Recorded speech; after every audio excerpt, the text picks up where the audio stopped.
सचिव विक्रम मिस्री के ढाका दौरे की तारीख फाइनल हुई, उसी वक्त बांग्लादेश में एंटी इंडिया लॉबी एक बार फिर सिर उठाने लगी। पहले हिंदुओं पर अत्याचार और अब भारत विरोध का झंडा बुलंद किया जाने लगा।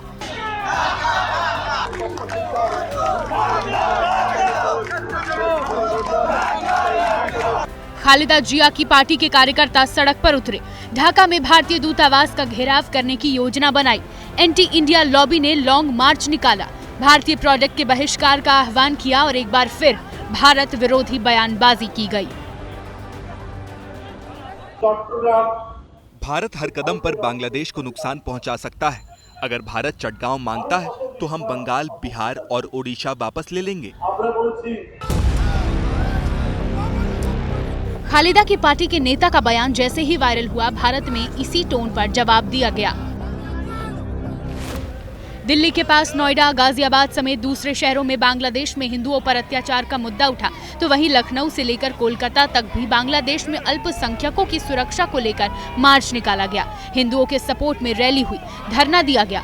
कई नेताओं ने बांग्लादेश को इतिहास भी याद दिला दिया कि अगर ये स्थिति नहीं बदली तो पहले 1971 की तरह कोई कठोर निर्णय भारत को लेना पड़ेगा। बांग्लादेश की आज की जो अंतरिम जो सरकार है, इसके चलते बांग्लादेश में स्थिति अभी सामान्य नहीं हो पा रहे हैं।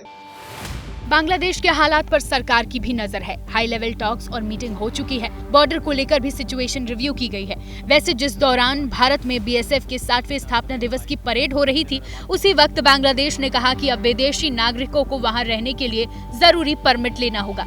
इसके जवाब में गृह मंत्री ने कुछ बातें याद दिला दी। पूरी पाकिस्तान और बांग्लादेश की सीमा पर ये comprehensive integrated border management system को हम लागू करेंगे। ये बात जग जाहिर है कि बांग्लादेश में शेख हसीना की सरकार गिरने के बाद से भारत विरोधी भावनाएं हावी हुई हैं, लेकिन कूटनीतिक रास्ते खुले हुए हैं। यही वजह है कि विदेश सचिव भी ढाका दौरे पर भारत की चिंताओं को खुलकर अपने काउंटर पार्ट के सामने उठाने वाले हैं।